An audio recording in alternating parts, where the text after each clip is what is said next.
मैं मीटिंग शुरू करने से पहले कुछ पॉइंट्स मैं आपको बोलना चाहूंगा। जो भी आपके डाउट्स हों या जो भी हों, आप चैट बॉक्स में डालें, या फिर हर एक पॉइंट के बाद में हम 1 मिनट का गैप दे देंगे क्वेश्चन के लिए, या फिर लास्ट में एंड ऑफ द मीटिंग हम सारे क्वेश्चन के जवाब दे देंगे। अपन बात करते हैं आज टैक्सेशन सर्विस की, जो मनी साथी आप लोगों को प्रोवाइड करवा रहा है कि एक्चुअल में टैक्सेशन की जरूरत कहाँ है, कि क्यों आज आप और मैं इस मीटिंग में टैक्सेशन के लिए बात करने आए हैं। कुछ बेसिक्स डेटा है जिनके बारे में मैं आपको बताना चाहूंगा कि टैक्सेशन सर्विस का मार्केट इंडिया में भी कितना बड़ा है। अगर आज की अपन बात करें करंट पोजीशन की, फाइनेंशियल ईयर अगर अभी बात करें तो जो क्लोज हुआ है गवर्नमेंट की तरफ से वो 20-21 क्लोज हुआ है। 21-22 अभी कंटिन्यू चल रहा है, जो मार्च के बाद में क्लोज होगा।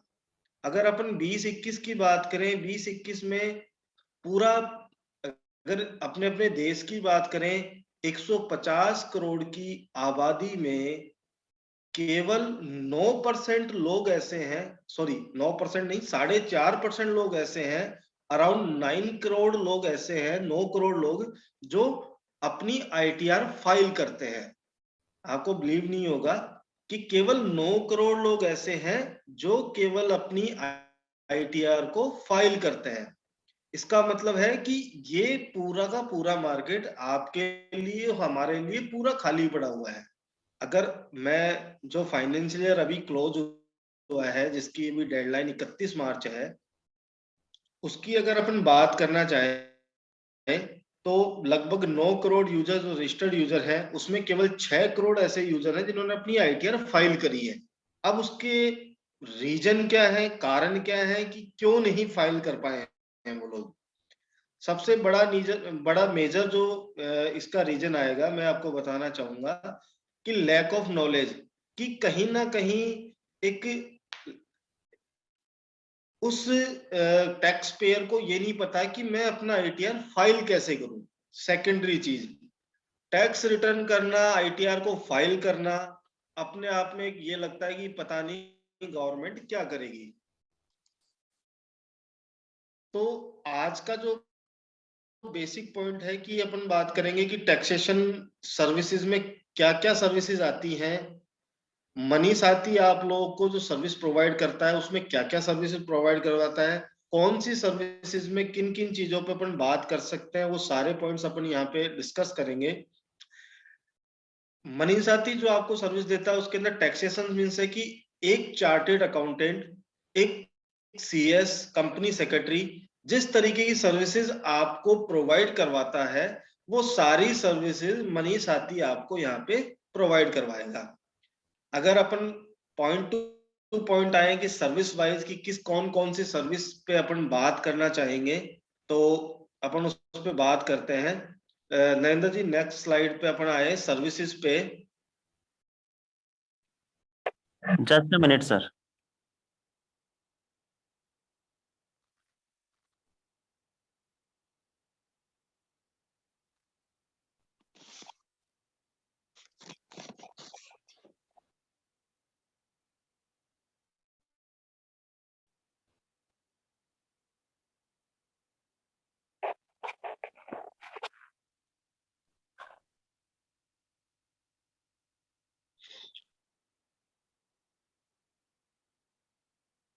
Yes sir, start now.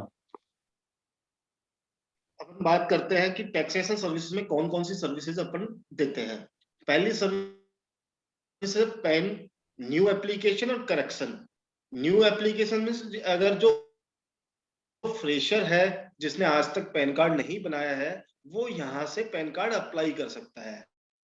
ठीक है। अब बात आती है कि पैन कार्ड अप्लाई करने के लिए जनरली अगर बात करें, कस्टमर क्या करता है, कस्टमर किसी एजेंट को ढूंढता है या फिर किसी नियरेस्ट को ढूंढता है कि मेरे को अपना पैन कार्ड बनाना है, मेरे को बैंक अकाउंट के लिए चाहिए, मेरे को एक्स काम के लिए चाहिए, मेरे को वाई काम के लिए चाहिए। तो आपके नियरेस्ट अराउंड जो भी आपके साथ आपके अलोंग टच हैं, आप आप उनको पैन सर्विसेज मनी साथी के साथ में दे सकते हैं। देने के तरीके पे अपन लास्ट में बात करेंगे किस तरीके से दे सकते हैं। मैं केवल पैन अभी शुरुआत में केवल सर्विसेज के बारे में बताऊंगा कि सर्विसेज के बारे में क्या क्या चीजें हैं।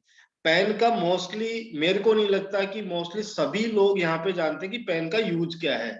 पैन का यूज का मतलब है कि आज अगर आपको बैंक अकाउंट खोलना है तो भी आपको पैन नंबर चाहिए।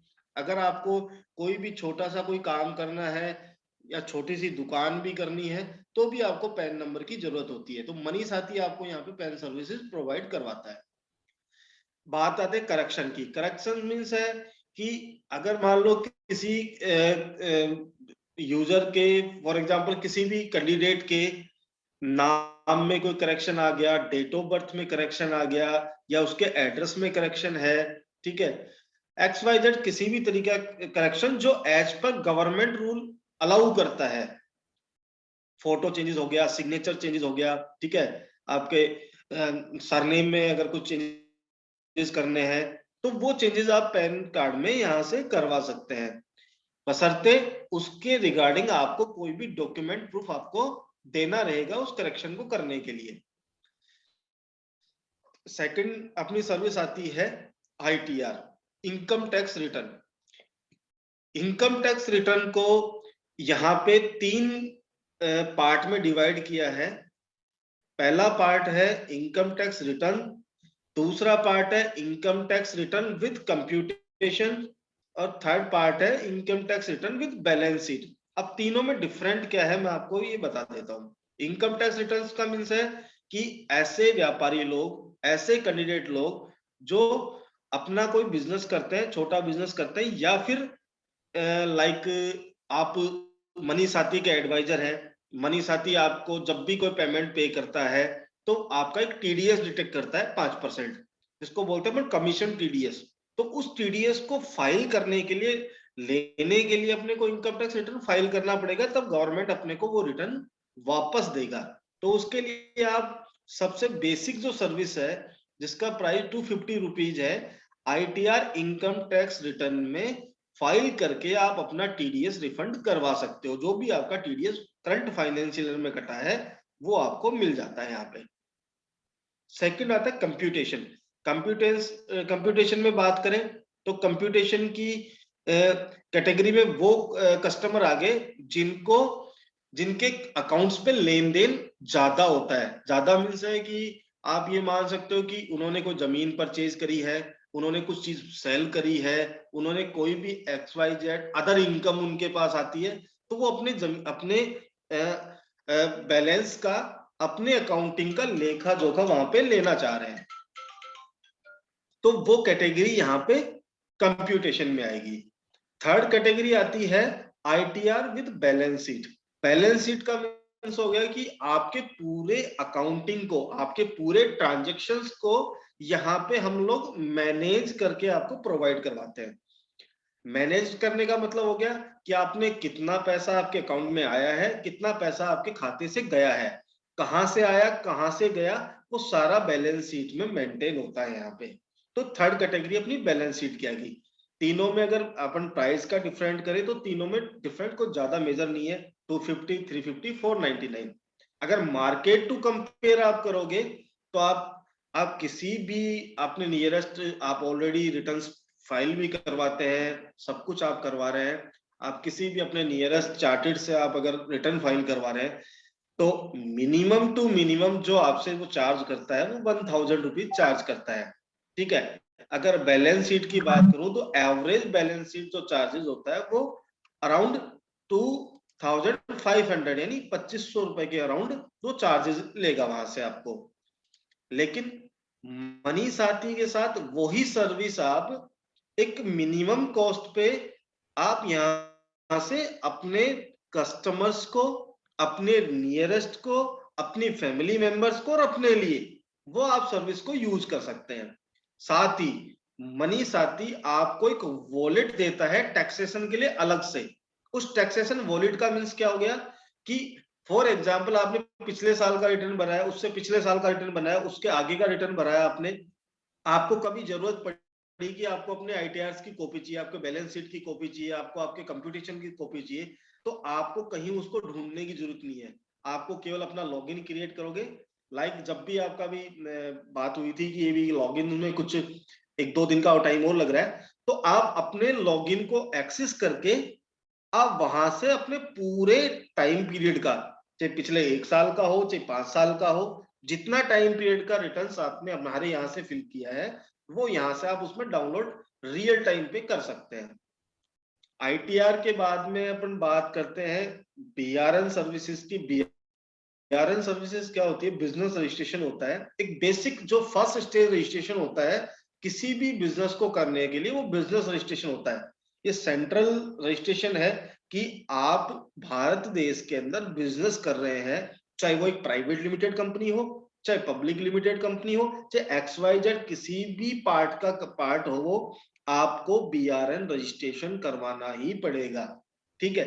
फर्क क्या है? फर्क केवल इतना है कि जो लोग बड़े रजिस्ट्रेशन यानी जीएसटी की लायबिलिटी में नहीं जाना चाह रहे, फर्म की लायबिलिटी में नहीं जाना चाह रहे, अपनी कंपनी लायबिलिटी में नहीं जाना चाहे, वो बीआरएन रजिस्ट्रेशन के साथ में बिजनेस को शुरुआत कर सकते हैं। ठीक है। नॉर्मली अगर बात करूं, कॉर्पोरेट जो सोसाइटी जो बैंक होते हैं, जो नॉर्मल अपने ग्रामीण बैंक होते हैं, वो बीआरएन के बेस के ऊपर अकाउंट ओपनिंग कर देते हैं। तो आपके करंट अकाउंट में सपोर्टिंग डॉक्यूमेंट में बीआरएन रजिस्ट्रेशन काम आता है। फीस की बात करें, फीस में अगर अपन बात करें तो फीस कोई बड़ा बीआरएन रजिस्ट्रेशन में कोई बड़ा फीस भी नहीं है। ये 100 रुपीज की एक सर्विस है, जिसमें हर एक बिजनेस वाले को की जरूरत भी आती है। यहाँ पे सेकेंडरी सर्विस इसी से रिलेटेड आ गई, उद्योग आधार। उद्योग आधार मीन्स हो गया कि जब भी आप नेशनलाइज बैंक में अकाउंट ओपनिंग करने जा रहे हैं, आप कोई बिजनेस कर रहे हैं जिसके साथ रजिस्टर्ड है, तो एक उद्योग आधार और बीआरएन दो सर्टिफिकेशन के साथ उसमें रजिस्ट्रेशन आप बैंक अकाउंट ओपनिंग में आपके लिए हेल्प करता है। उद्योग आधार स्टेट वाइज चलता है। ठीक है, कि आप पर्टिकुलर डिस्ट्रिक्ट में, पर्टिकुलर स्टेट में अपना एक बिजनेस ऑपरेट कर रहे हैं, जिसके साथ में आपका केवल और केवल एक नॉमिनल फॉर्मेलिटी यूज आती है कि जो प्रोप्राइटर होता है उसी के आधार से वो कनेक्ट होता है। फॉर एग्जांपल कोई भी एक्स शॉप है, वो आप चला रहे हैं, तो आपने उसका रजिस्ट्रेशन के लिए उसका प्रोप्राइटर के रजिस्ट्रेशन के साथ ही उस उद्योग को कनेक्ट कर देते हैं। इसको आप एक स्मॉल बिजनेस के रूप में भी यूज कर सकते हैं, वर्डिंग बोलने के लिए कि आपको आपका आपकी गली में ठेले वाला भी हो सकता है, सब्जी वाला भी हो सकता है, आपके यहाँ पे जनरली जो बिजनेस नॉर्मल जो बिजनेस कर रहा है वो भी यहाँ इसका पार्ट हो सकता है। तो वो उद्योग आधार में पार्ट वो आ जाता है वहां पे। ठीक है। अब नेक्स्ट की बात करें, पार्ट आ गया जीएसटी। जीएसटी क्या चीज है? जीएसटी 2017 के बाद में गवर्नमेंट ने लागू किया था। उससे पहले वैट अलग चलता था, सर्विस टैक्स अलग चलता था, मतलब बतेर तरीके के काफी टाइप्स ऑफ टैक्स गवर्नमेंट ने लगा रखे थे। जीएसटी एक ऐसा रजिस्ट्रेशन है जहां पे एनी टाइप ऑफ बिजनेस जो आपकी कैटेगरी बड़ी आती है, आप उसको आप लेके जा सकते हो। जीएसटी का मीन्स कि आपका बिजनेस टर्नओवर मंथली अगर 2 लाख से ऊपर है, 5 लाख, 1 लाख, अराउंड टेंटेटिव या 1 लाख से अबव के बिजनेस की अगर बात करें, उस केस में आपको कहीं ना कहीं करंट अकाउंट की जरूरत होती है एक नेशनलाइज बैंक में, मल्टीपल्स बैंक में। उस केस में एक एंटिटी आपको रजिस्टर करवानी पड़ती है आपके गुड सर्विस टैक्स में, जीएसटी के अंदर। तो उसमें भी गवर्नमेंट ने 2 कैटेगरी रखी है, एक कंपोजिशन, एक रेगुलर। कंपोजिशन का मतलब आगे यहाँ पे कि वो एंटिटी जो जिनका बिजनेस छोटा बिजनेस है। ठीक है, छोटा मीन्स उनका टर्नओवर, एक क्राइटेरिया है कि उसका टर्नओवर अराउंड 1 करोड़ से नीचे आता है ईयरली। एक आ गया रेगुलर, जिसका टर्नओवर उससे अबव जाता है वहां पे। ठीक है। सेकंड, इसी के अंदर बात करें कि रेगुलर की अगर अपन कंपेयर करें, एक सर्विस इंडस्ट्री जहां पर हर एक सर्विस पे अपने को टैक्स पे करना है, तो रेगुलर कैटेगरी आ गया।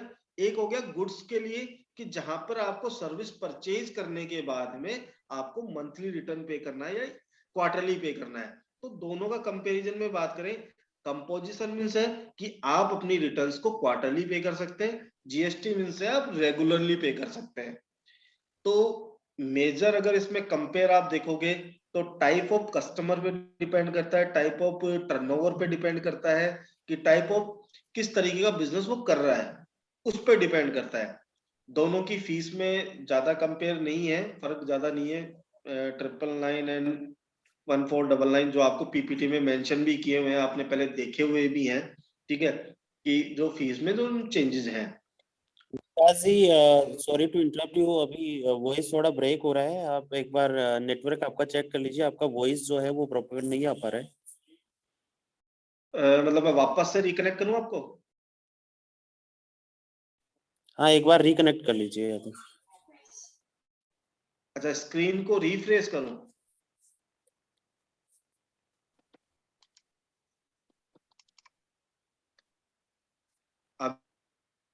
अभी आपको आवाज आ रही है मेरी?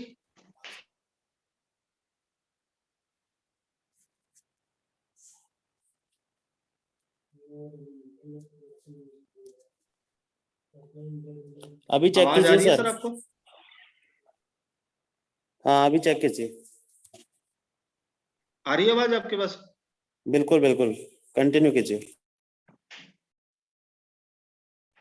ठीक है, तो आप अगर बीच में ऐसा हो तो आप रियल टाइम पे उसी टाइम पे आप बता दीजिए, कोई इतना बड़ा इश्यू नहीं है, अपन वापस वहीं से रेगुलर कर देंगे। तो अभी मैं अगर कंटिन्यू रखूं या फिर अभी मैं पीछे चलूं, स्टार्ट करूं? कंटिन्यू कीजिए सर, कंटिन्यू कीजिए। Okay, thank you. ठीक है, जीएसटी का मैंने मेजर जो कंपेयर था वो मैंने आपको बता दिया कि जीएसटी में क्या डिफरेंट था, ठीक है। अगर इसके लिए ज्यादा आपको इंक्वायरी चाहिए तो जो सपोर्ट नंबर दिया हुआ है वो आपको हेल्प करेंगे। उसमें आपको एफएक्यूज भी हम लोग शेयर करते हैं कि किस तरीके से किस कैटेगरी में कौन सा कस्टमर आता है, ठीक है, उनको हम उसी कैटेगरी में डालते हैं वहां पे। थर्ड आता है नेक्स्ट आता है इंपोर्ट एक्सपोर्ट। अब इंपोर्ट एक्सपोर्ट मींस क्या है यहाँ पे, आप जनरली एक वर्डिंग के हिसाब से आप समझ गए होंगे, इंपोर्ट और एक्सपोर्ट यानी लेना और देना। बेसिकली ये जो रजिस्ट्रेशन है वो काम आता है कि आप फॉरेन बिजनेस करते हो, आउट ऑफ इंडिया से जब बिजनेस करते हो तो आपको इंपोर्ट एक्सपोर्ट के कोड की जरूरत होती है। तो इस कैटेगरी में कौन से कस्टमर आते हैं? वो कस्टमर आते हैं जो आउट ऑफ इंडिया से माल, अपना जो गुड्स है वो मंगवाते हैं और उनको आउट ऑफ इंडिया ही सेल करते हैं। तो दोनों कैटेगरी एक ही में काउंट होती है वहां पे, ठीक है। ये रजिस्ट्रेशन इंडियन गवर्नमेंट ने इतना इजी बनाया हुआ है, मैक्स टू मैक्स 3 डेज में ये आपको प्रोवाइड करवा देती है। क्योंकि जनरली अगर भाषा में बात करें, जहां पे गवर्नमेंट को इनकम होनी होती है वो उसमें कभी भी डिले होता नहीं है। तो इंपोर्ट एक्सपोर्ट एक गवर्नमेंट के लिए इनकम बिजनेस है, क्योंकि जब माल आएगा और जाएगा तो इनकम एक्सपोर्ट इंपोर्ट उसको ड्यूटी देनी पड़ती है। तो इंपोर्ट एक्सपोर्ट एक पर्टिकुलर उन लोगों के लिए बिजनेस रजिस्ट्रेशन है जो आउट ऑफ इंडिया बिजनेस कर रहे हैं। नेक्स्ट अपन पॉइंट पे आते हैं, FSSI. FSI means food licence. Food licence में अगर बात करें तो मेजर 3 कैटेगरी आती है। नॉर्मल एक रजिस्ट्रेशन कैटेगरी आ गई, सेकंड आपका स्टेट रजिस्ट्रेशन आ गया, स्टेट लाइसेंस बोल सकते हो उसको, थर्ड आ गया सेंट्रल लाइसेंस। अब तीनों में फर्क क्या है? तीनों पार्ट फूड लाइसेंस के ही हैं, लेकिन according to turnover, according to business, according to business category. Like production है तो वो अलग कैटेगरी में आएगा, अगर वो उसका अगर वो इंपोर्टर है, बाहर से किसी से माल लेके बेचता है, वो अलग कैटेगरी में आएगा। वो छोटा बिजनेस करता है, लाइक फूड लाइसेंस की कैटेगरी में आपके पास बहुत बड़ा मेजर मार्केट मिल सकता है। मैं उसका एक छोटा सा एग्जांपल दूंगा, आपकी गली में गोलगप्पे वाला भी फूड लाइसेंस के लिए एप्लीकेबल है। अगर आज की अपन बात करें, अगर गोलगप्पे वाले के पास अगर फूड लाइसेंस नहीं है तो वो गोलगप्पे नहीं सेल कर सकता है। एनी हाउ कंडीशन, ऐसा कोई शॉपकीपर नहीं है जिसको फूड लाइसेंस की नीड नहीं है। अगर वो नहीं ले रहे हैं वो बात अलग हो गया, लेकिन गवर्नमेंट में जहां पर कस्टमर्स को खाने पीने का सामान बेचा जाता है या खरीदा जाता है, ठीक है, खरीदने वाला कस्टमर हो गया, बेचने वाला दुकानदार हो गया, तो हर एक दुकानदार इस कैटेगरी के अंदर रजिस्टर्ड होना ही चाहिए, ये जरूरी है। तो फूड लाइसेंस में आप उन सारे कस्टमर को काउंट कर सकते हो। आपके पास में गली मोहल्ले की दुकान भी हो सकती है, आपका गोलगप्पे वाला भी हो सकता है, आपका मिष्ठान जो सॉरी क्या बोलते हैं अपन उसको, मिष्ठान भंडार वाला भी हो सकता है, होटल वाला भी हो सकता है। हर एक कैटेगरी आ गई, लेकिन चेंजेस क्या रहेगा, according to turnover, production, manufacturing और उसकी कैटेगरी जो भी अपन डिवाइड करते हैं उसके अकॉर्डिंग वो अलग अलग पार्ट रहेगा वहां पे।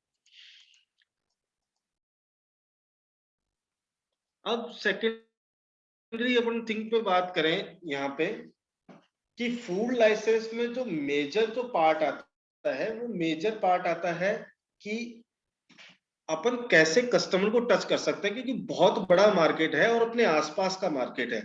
लाइक अगर मैं एक सेमी अर्बन एरिया की बात करूं, अर्बन एरिया की बात करूं, रूरल एरिया की बात करूं, तो रूरल एरिया में छोटे शॉपकीपर्स हैं, वो आपके टारगेट कस्टमर्स हो सकते हैं। उनका रजिस्ट्रेशन कोई ज्यादा महंगा भी नहीं है, अराउंड 1200-1300 रुपए के आसपास रजिस्ट्रेशन का चार्जेस अपन लेते हैं, ठीक है, 1 साल का। तो टेंटिव वो आगे रिन्यूएबल करता है तो आगे चलता रहेगा वो, तो वो कस्टमर आपका टारगेट कस्टमर हो सकता है।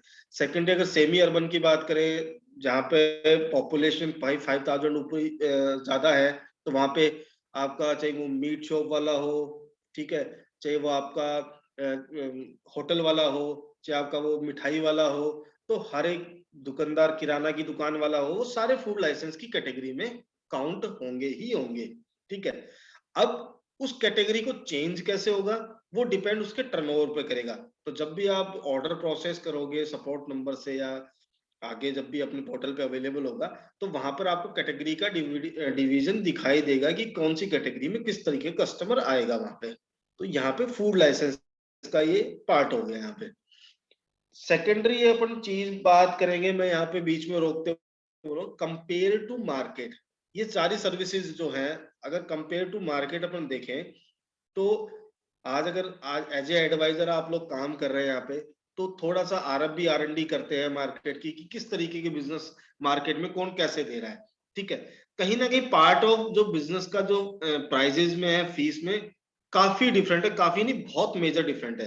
क्योंकि मोस्टली क्या होता है कि जब अपन ये सारी सर्विसेज अपन उन प्रोफेशनल से लेते हैं जहां की फीस और गवर्नमेंट फीस से ज्यादा कंसल्टेंसी फीस ज्यादा मायने रखती है, ठीक है। यहाँ पर अपन बात करें, अपन ने इसको इतना कस्टमाइज वे में तैयार किया है कि वहां पर कस्टमर जो कंसल्टेंसी फीस है वो अराउंड 10 to 15% पे आ जाती है, जबकि नीचे का जो गवर्नमेंट फीस है वो जो गवर्नमेंट को जानी है वो वैसे भी जानी है, ठीक है। तो प्राइजेस में काफी डिफरेंट, मेजर डिफरेंट आपको देखने को मिलेगा यहाँ पे। नेक्स्ट मैं पॉइंट पे आता हूँ, पार्टनरशिप फर्म। पार्टनरशिप से आप सीधा सा अंदाजा आप लगा सकते हो कि जो दो पार्टनर मिलके जब कोई फर्म बनाते हैं उसको पार्टनरशिप फर्म बोलते हैं। ये एज ए शॉप एक्ट में ही रजिस्टर्ड होती है, गवर्नमेंट लेबर डिपार्टमेंट इसको अप्रूव करके देता है, ठीक है। तो उसमें एक फॉर्मेलिटी, जनरल फॉर्मेलिटी केवल इतनी सी होती है कि दो पार्टनर्स जो भी म्यूचुअल अंडरस्टैंडिंग के साथ कोई बिजनेस शुरू करना चाह रहे हैं उसको गवर्नमेंट बाउंड करती है कि जिसके कारण उस बिजनेस में कभी डिस्प्यूट ना हो लीगल वे में। डिस्प्यूट तो वैसे जनरली कैसे भी हो सकता है, लेकिन लीगल वे में उसके डिस्प्यूट को रोकने के लिए गवर्नमेंट उसको बाउंड करती है वहां पे। तो ये पार्टनरशिप का फर्म का पार्ट आ गया यहाँ पे। अब अपन चलते हैं नेक्स्ट जो कैटेगरी है अपनी, कंपनी रजिस्ट्रेशंस में। कंपनी रजिस्ट्रेशंस की अगर बात करें, इसमें 4 तरीके की कंपनी रजिस्ट्रेशन की कैटेगरी आती है। इस कैटेगरी में अगर अपन पार्ट ऑफ लाइफ में अपन बात करें, यहाँ पे आपका LLP आ गया। LLP मीन्स हो गया लिमिटेड लायबिलिटी प्रोप्राइटरशिप। तो यहाँ पे क्या होता है, LLP मीन्स कि ऐसी कंपनी जहां पर जो लायबिलिटी है वो लिमिटेड होती है। लिमिटेड मीन्स तीनों चारों चीजों को आप समझिए, एक LLP हो गया, एक 1 पर्सन हो गया, एक प्राइवेट लिमिटेड हो गया, एक पब्लिक लिमिटेड हो गया। चारों में पार्ट क्या है, LLP मीन्स है कि जब भी कोई पार्टनर्स कंपनी बनाता है उसमें n numbers of partners join हो सकते हैं, लेकिन सबसे बड़ा बेनिफिट LLP का क्या होता है कि आपको अगर मान लीजिए विकास से पैसा लेना है तो आप डायरेक्टली कंपनी में पैसा ले सकते हैं। वहां पर गवर्नमेंट आपको क्या बोलती है, एज ए लोन आप किसी से भी पैसा ले सकते हो एलएलपी में। उसी जगह पे अगर मैं तीनों कैटेगरी की बात करूं, 1% में, प्राइवेट लिमिटेड में, पब्लिक लिमिटेड में, वहां एज ए केवल डायरेक्टर ही आपकी कंपनी में पैसा इन्वेस्ट कर सकता है, दूसरा कोई भी पैसा नहीं लगा सकता है। तो पहला डिफरेंस, मेजर डिफरेंस हो गया, एलएलपी में कहीं से भी बाहर से पैसा लगवाया जा सकता है एज ए लोन, लेकिन प्राइवेट लिमिटेड में, 1% में, पब्लिक लिमिटेड में केवल और केवल उस कंपनी में इन्वेस्ट करने का हकदार, सॉरी पब्लिक लिमिटेड में नहीं, 1%, प्राइवेट लिमिटेड में हकदार केवल और केवल उसके डायरेक्टर से ही होंगे। 1% कंपनी से आप सीधा सा, आपको मतलब पता लग रहा होगा कि सिंगल पर्सन, लाइक मेरे को, मैं अपना कोई बिजनेस कर रहा हूं, तो मेरे को पार्टनर्स की जरूरत नहीं है, मेरा बिजनेस ऑलरेडी सेटल्ड है, मैं पहले से कोई फर्म चलाता था, मैं उसको कंपनी में कन्वर्ट करना चाह रहा हूँ।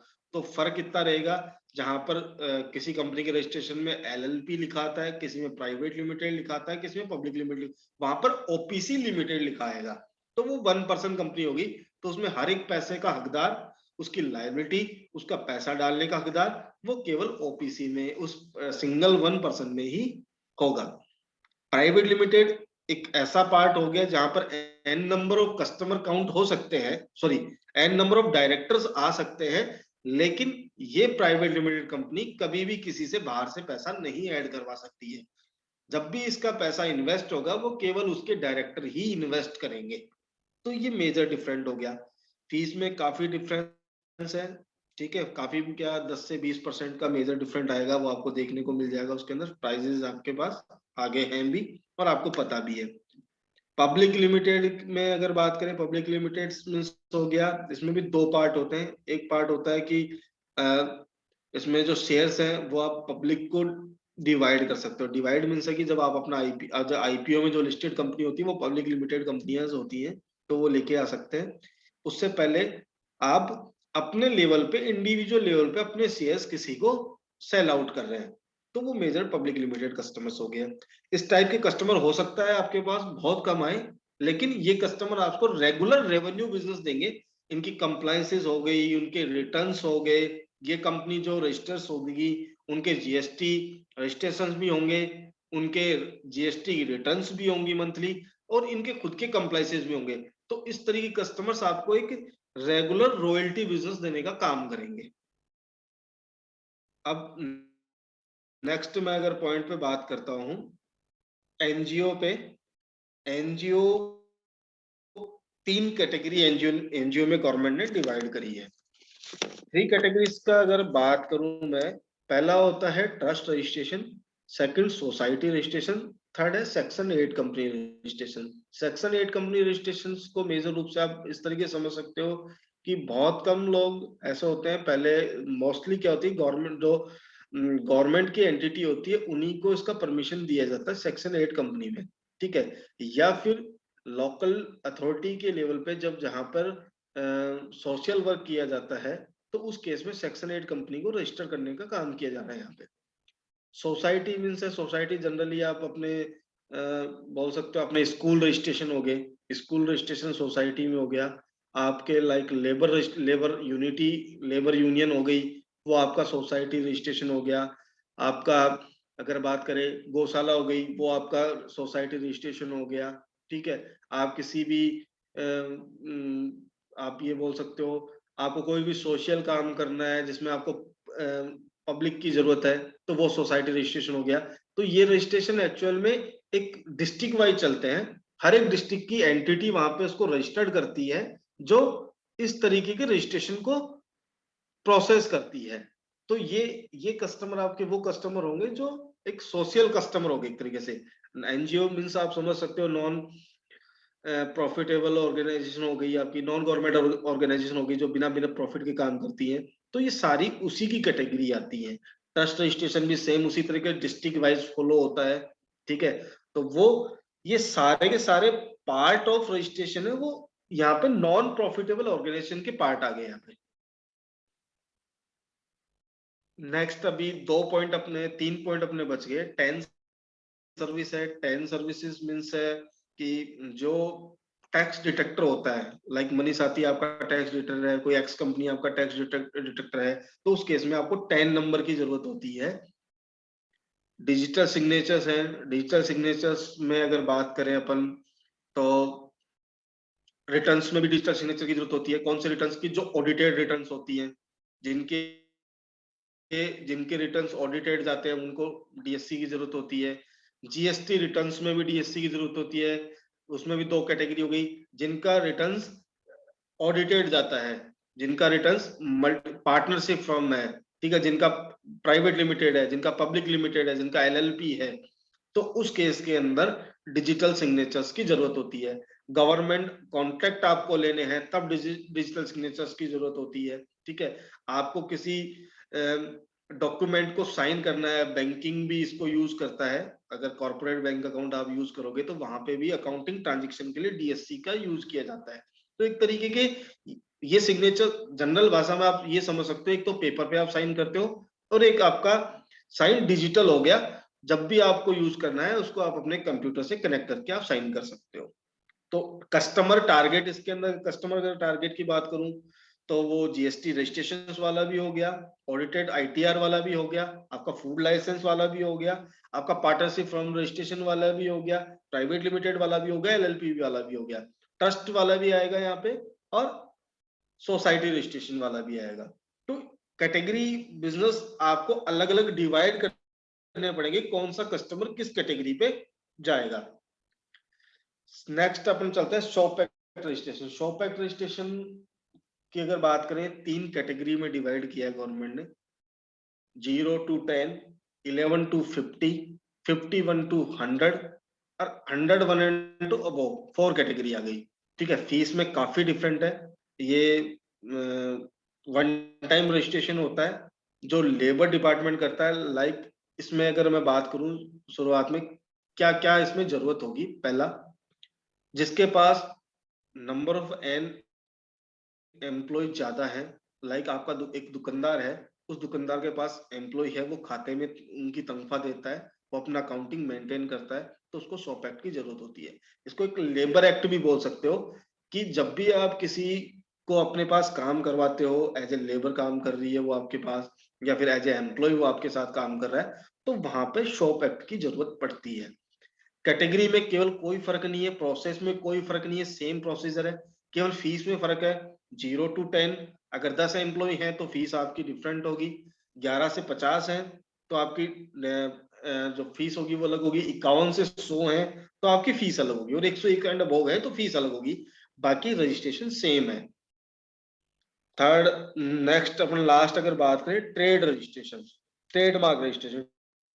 ट्रेडमार्क का मतलब हो गया कि आपका कोई प्रोडक्ट है, वो आपका यूनिक प्रोडक्ट है, आप ही बनाते हो। विकास कोई प्रोडक्ट बनाता है, उस प्रोडक्ट को उसने उसको ट्रेडमार्क करवाना है, लाइक उसके नाम को, कि उसके नाम को कोई दूसरा यूज ना कर सके। 2 चीजें होती है इसमें, एक पेटेंट होता है, एक ट्रेडमार्क होता है।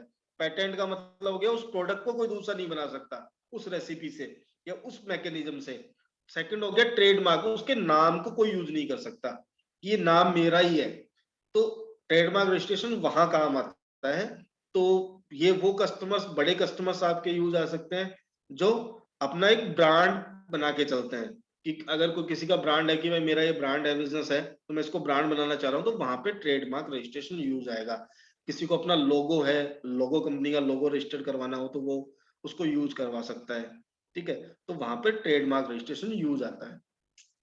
अभी बीच में मैं रोक के, अभी नेक्स्ट एक बार नेक्स्ट स्लाइड, नरेंद्र जी नेक्स्ट स्लाइड पे चलोगे या फिर कुछ क्वेश्चंस अगर कोई आंसर देने हैं